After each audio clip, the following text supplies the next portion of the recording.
fois passée, j'ai donné quelques trucs pour mieux vivre les remarques que tu reçois à propos de ton travail. Mais je n'ai fait que la moitié du job, parce que tu peux aussi te retrouver dans la posture du relecteur ou de la relectrice. Ah ouais? Ok, si tu viens de commencer, tu vas peut-être pas être contacté par Nature pour relire le papier d'un Nobel. Mais le peer review, c'est plus large que ça. Souviens-toi l'épisode 4. Très vite, tes collègues te demandent ton avis sur leurs articles ou leurs présentations, et puis peut-être que tu dois corriger des travaux d'étudiantes ou d'étudiants.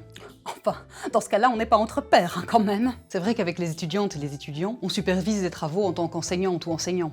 Si t'es clairement en position d'autorité, il faut sans doute faire preuve d'encore plus de délicatesse. Ça vaut aussi entre une prof et son assistant, entre un promoteur et sa doctorante. Ce qui m'amène au point 2, tes pairs ne sont pas forcément tes égaux. Ils peuvent être tes responsables ou sous ta responsabilité, et même quand il n'y a pas de hiérarchie formelle, certains pairs ont beaucoup plus ou beaucoup moins d'expérience que toi. Bref, la comparaison avec la relecture des travaux d'étudiantes et d'étudiants ne me semble pas complètement abusive, puisque finalement, tout processus de révision vise la transmission et l'amélioration des connaissances. C'est beau, non? Et pourtant, la première fois qu'on m'a présenté le peer review, on m'en a parlé comme d'une horrible traversée à travers une galerie de personnages lourdement armés, épées, gourdins, haches, tronçonneuses, faux, armes à feu, mais une traversée obligatoire pour espérer à un moment franchir la ligne d'arrivée de l'acceptation pour publication.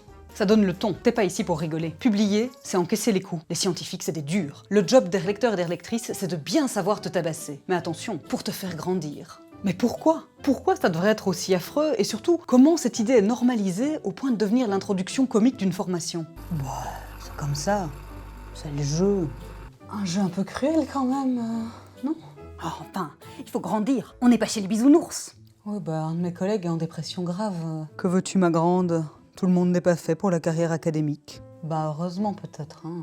Et surtout, personne n'est fait pour la maltraitance. Si tu l'as subie à un moment donné, tu peux peut-être en apprendre des choses, mais elle n'est jamais nécessaire a priori et elle ne fait pas grandir en soi. À l'inverse, la gentillesse ne transforme pas n'importe quel brillant esprit en spaghetti cuit, et elle permet même d'apprendre plus vite. Oui, tu es cognitivement plus performant si tu ne crains pas pour ton intégrité morale. C'est logique. Voilà ce dont j'aimerais te convaincre aujourd'hui. Ouais, en anglais ça fait toujours mieux. Bon, attention aux malentendus. On n'est pas chez les bisounours. C'est sûr, mais une supervision bienveillante, ça ne veut pas dire une relecture molle et des commentaires en forme de compliments baveux. Il faut faire le job consciencieusement, c'est-à-dire relever à la fois les éléments intéressants et les limites du travail, détailler la façon dont certains points peuvent être améliorés, ou les raisons pour lesquelles le travail ne satisfait pas aux exigences de la publication ou de la réussite s'il s'agit d'un travail d'étudiante ou d'étudiant. Et tout ça, c'est possible de le dire gentiment, ou au moins de façon neutre. En partant de mes propres erreurs, je dirais qu'il faut éviter certaines formulations contre-productives. 1. Les sarcasmes, l'ironie, garde ça pour tes potes. Ça n'ajoute rien et c'est forcément interprété comme du mépris ou de la condescendance. Dites donc, jeune homme, vous avez peut-être déjà entendu parler du Code civil? Enfin, c'est vrai que ça ne fait jamais que 200 ans qu'il a été publié. 2. Les surcouches, à éviter aussi. Si une erreur a été commise ou que quelque chose d'important a été oublié, le dire est nécessaire et suffisant. Pas besoin d'insister sur le fait que c'est incroyablement incroyable.